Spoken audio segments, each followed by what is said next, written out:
Let's go straight to the United States of America because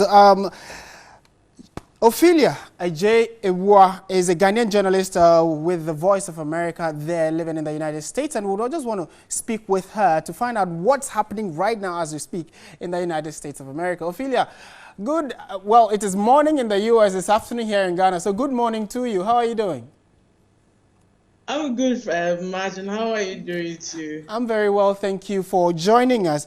To start with, what can you tell us with regard to the atmosphere? Some say this is the most divisive election or campaign period the U.S. has seen over a period of time. Can you confirm that, and why do you think people are saying that? Yeah, if you look at the messages, the kind of messages coming from both camps, you realize that at least some minorities in this country feel that Donald Trump isn't, in their favor. Donald Trump is against them, most especially the Mexicans, okay? And then the black group in this country, the black Americans, the Mexicans. And then, so they really feel sort of threatened that if Trump should come and be the president, things are not going to go too well with them, most especially with the Mexicans who are not having, the correct documents to live in this country. So it's a fear.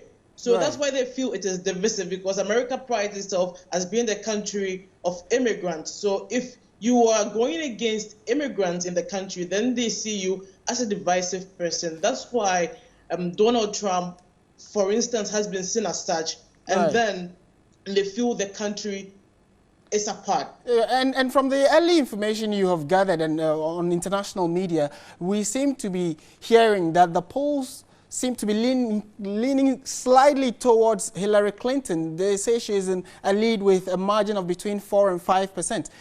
Why do you think it is so? Is it because of the divisive nature of the campaigns? Well, one thing you have to notice, both candidates are not really favored by the electorate. So it's about, right now, it's about what you think is right for you. Whether you want a woman to be in the White House, or whether you would eschew whatever that Donald Trump is saying and then going for what she is saying. Okay, so right now, both candidates are even focusing mainly on getting out to vote. The lead is very slim. Okay, the lead is very slim. You wouldn't get comfortable with a 1% or 2% lead. Yeah, one vote can get you in there, and one vote can get you out there. But right now, it's even a dead heat in Ohio and then Florida. And these are very key states that they really need to focus on to get the votes out. So in the last few days, in the last 3 days, you've seen the candidates, coming back to these states, making stops. Donald Trump, for instance, has made 10 stops in 3 days.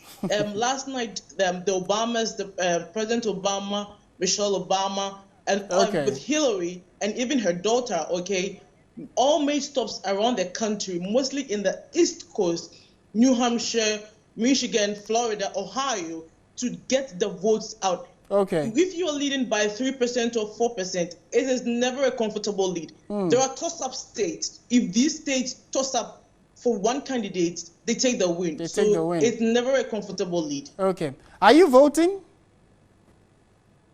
I am not going to vote, but I'll be on the sidelines, kind of waiting to hear and see what is happening. What happens. All right. Thank you very much. We'll be coming to you later on, hopefully by close of day today or tomorrow, to let us know what's happened in the United States. Thank you very much, Ophelia Ajay-Ewua. All right. Thanks for having me, Martin. All right.